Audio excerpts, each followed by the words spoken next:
Worldbuilding is at the heart of storytelling. No matter the genre, the world in which a narrative unfolds serves as more than just a backdrop.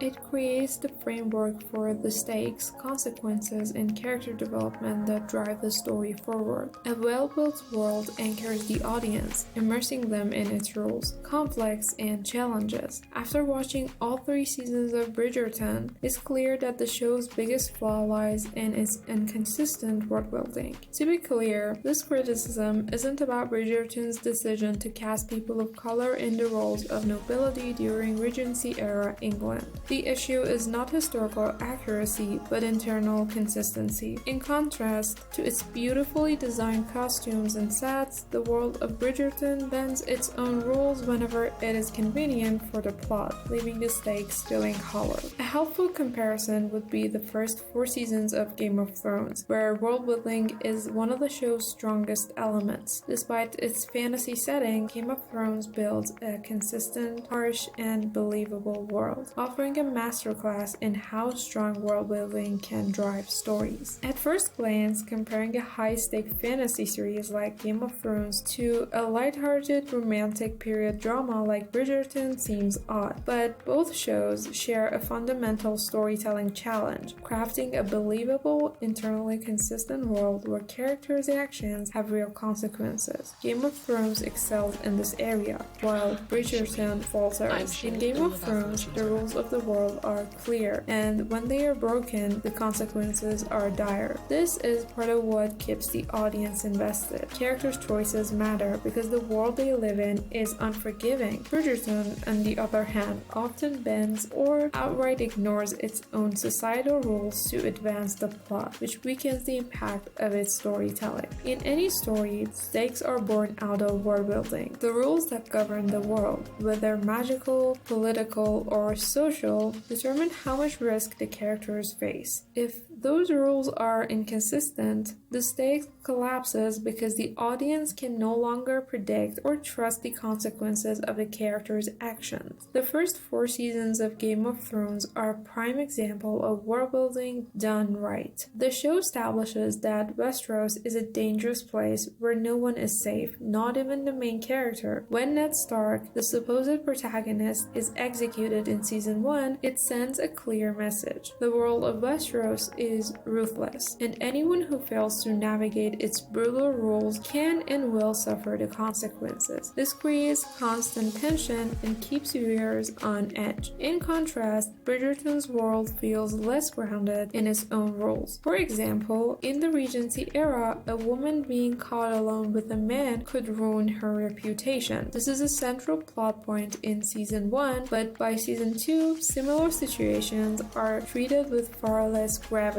The inconsistency in the stakes drains attention from scenes that should be impactful. Without clear consequences, the world of Bridgerton feels shallow and the audience's emotional investment suffers. A crucial element of storytelling is showing how characters' actions ripple through the world they inhabit. In Game of Thrones, consequences are everything. When Cersei Lannister defies societal norms and takes power for herself, she faces intense consequences. Her infamous Walk of Shame in Season 5 shows how the world reacts to her defiance. The world of Westeros punishes her, and in turn, her character becomes even more defiant, using the punishment as fuel for the future actions. Bridgerton struggles with this kind of follow-through. When characters like Kate and Anthony Bridgerton engage in behavior that should be scandalous, such as being alone together and in compromising situations, the show largely ignores the consequences. This undermines the stakes, leaving the audience wondering why they should care about the risk if the world doesn't react to them. Without repercussions, the characters' actions feel weightless and their development becomes superficial. Strong worldbuilding doesn't just create stakes, it shapes character development. In Game of Thrones, the world actively forces the characters to make difficult choices that define who they are.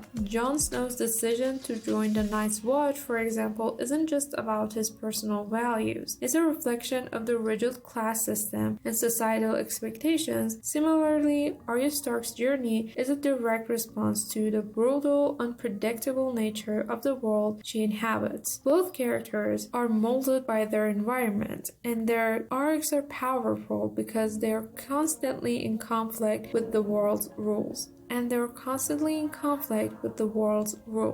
Bridgerton, character arcs are less grounded in the world's internal logic. Take Eloise Bridgerton, for example. She resists the societal norms of her world, much like Arya or Cersei in Game of Thrones. But, unlike them, Eloise's defiance doesn't lead to meaningful consequences or growth. The world of Bridgerton rarely pushes back against her actions, which makes her character arc feel empty. Without a world that challenges her, Eloise doesn't experience the kind of growth that makes characters more believable. One might argue that the genre difference between Game of Thrones and Bridgerton explains their different approaches to worldbuilding. After all, Game of Thrones is a fantasy series where worldbuilding is expected to be meticulous and deeply interwoven into the plot. Bridgerton is a romantic drama with less emphasis on the intricacies of its world, but even within its genre, Bridgerton falls short. Game of Thrones had the freedom to invent its own rules as it is set in a completely fictional universe, yet the show carefully adheres to those rules. From the complex political intrigue to the rigid customs of each region, the world of Westeros is consistent and believable. Meanwhile, Bridgerton is set in a stylized version of Regency-era England, and while it doesn't need to follow historical accuracies, it does need to be consistent within its own world. The problem arises when Bridgerton borrows elements from Regency culture but then fails to commit to them.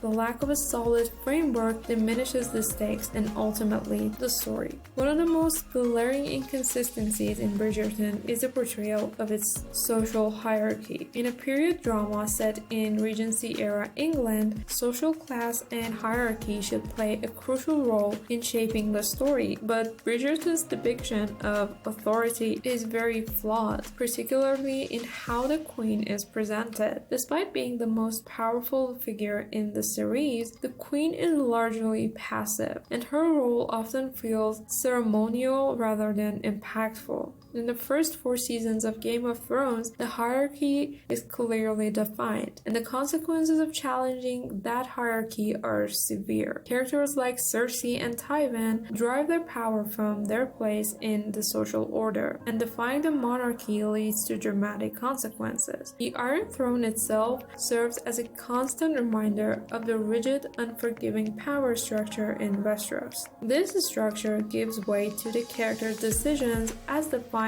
the established order carries real risk. In Bridgerton, the Queen's role is underdeveloped. Although she is a central figure, her influence over the events of the story is limited. For example, when Simon and Daphne break societal rules, the Queen does little to enforce the expected consequences. Her lack of authority diminishes the stakes and undermines the hierarchy the show attempts to establish. The inconsistencies in Bridgerton's worldbuilding weakens the overall storytelling. Without clear rules or consequences, the characters' actions lack impact and the stakes feel artificial. In Game of Thrones, every decision matters because the world reacts to it, whether it's Ned Stark's choice to maintain his honor or Arya's defiance of gender norms. The characters are constantly at odds with the rules of the world, and their arcs are shaped by those challenges. In Bridgerton, the characters are often shielded from the consequences of their actions, which makes their development feel incomplete.